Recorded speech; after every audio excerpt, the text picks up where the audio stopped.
Hey, what's going on, guys? It's Steve and welcome to Action Comics issue number 984 Explained. And it's me, Steve, and I'm working for right now everyone anyway, so I'm not gonna go for that one. Welcome to Spider Get Tools, and here it is. We're gonna start from Weird Science DC Comics reviews, and this review is by Eric Shea, and he has explained it very well. That's why I'm gonna read it. Thanks, Eric.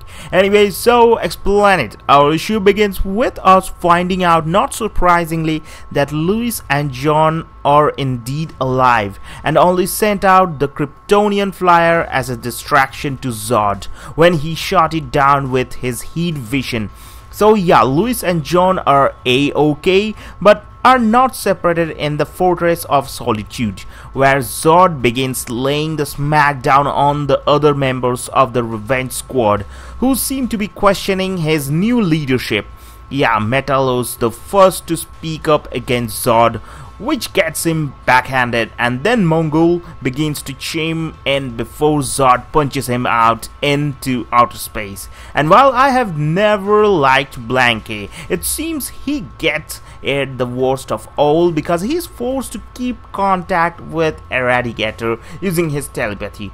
But doing so while Eradicator is in the Phantom Zone seems to be too much for the villain to handle, and in the end, it looks like old Blanket does not survive this issue because of it.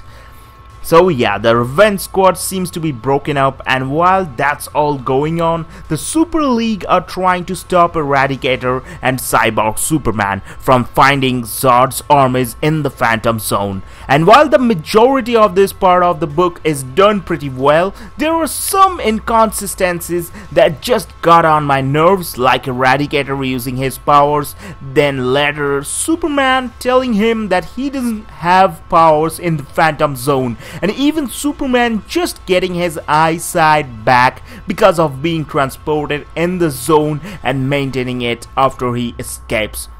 It just felt like an odd way to make Superman less than what he is until we don't need to anymore. While the Super League are distracted by taking down Cyborg Superman, Superman goes after Eradicator, but he is too late. The villain finds what Zod was looking for, and it turns out it was his wife Ursa and their son Lord Zod. That Zod wanted this whole time, and once Eradicator sends word that they are found, Zod opens the Phantom Zone. Thankfully, Superman tags along for the ride home. In the end, we see that Supergirl and John in the Kryptonian battle armor kept Zod busy this whole time, and even managed to injure him to the point that he decides to retreat once Ursa and Lord Zod are free of the Phantom Zone. And Superman uses the projector to free the rest of the Super League, leaving Cyborg Superman inside to think about what he has done. As our issue closes, we get to see that the mysterious voice that we saw the previous issue and here that helped John fight Zod was actually Mr. Oz, and that Zod, Eradicator, and his family are not done remaking Krypton. It just seems like they will settle on doing it on another planet altogether.